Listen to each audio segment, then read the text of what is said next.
Hey everyone, welcome to another video in this playlist. In this video, we'll be talking about Spark structure streaming trigger types. So let's get started. So in a previous video, what we did was we created a Spark structure streaming. What it does is it just read data from Kafka. Then we have been reading from Kafka. Then we just did a simple transformation just to show the data. And we are doing a display of that particular stream.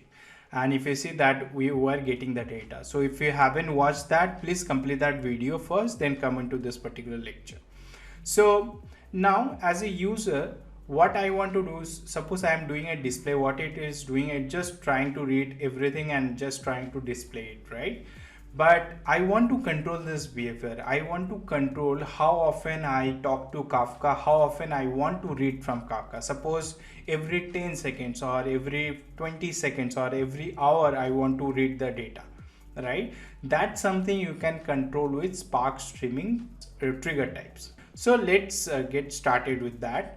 So previously what we did was we read the stream like this, like Spark read stream, and suppose I want to write it to some sinks. So from Spark structure streaming, I want to write to some targets.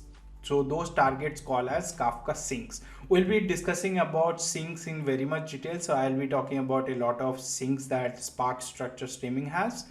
But for this particular lecture, let's just think that I want to print this output as a in the console, right? I want to just print this in the log so that I can do some exploration around it.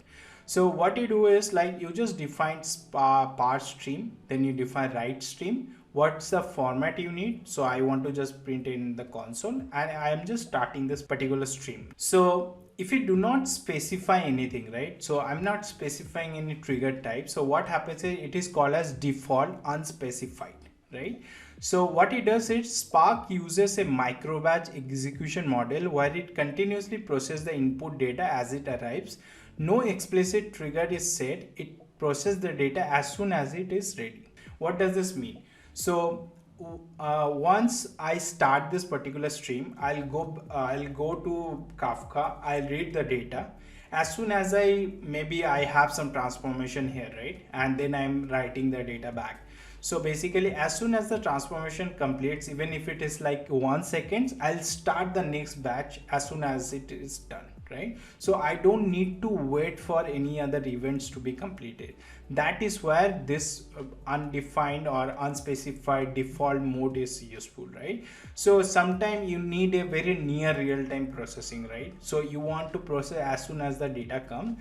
That's where you'll be using this particular stream type. But there is one more that is called as trigger.once. What happens is this is very similar to how batch processing does, right? So in the batch processing, what you do is you go to your sources, you read everything, you transform it, and you stop the process, right? Suppose you want to mimic the same behavior in Spark structure streaming, that's where you'll be using trigger.once, right? It's the same. You can define the trigger types here. So I'm defining once equal to true. This is the older way of defining it. You can also do like trigger available now equal to true, right? So this is like newer way to do this. So let's run this. Let's see like how it is showing the output in the console. So if you see that this particular transformation, right, it started it, and then it's process everything, then it stopped the processing, right? So if how you can see the console log is, you can go to cluster, you can go to your driver logs. So this is where you will see the data on the standard output, right? So if you see in the output, you have only batch 0. So what does it mean? That it process everything on the first batch and the stream has stopped. So it is working exactly like a batch processing, right? Sometimes this people really use this particular trigger type because they want to mimic the batch processing, and they also want to use like micro batching in that, right? They don't want to process everything, they want to process as a micro batch.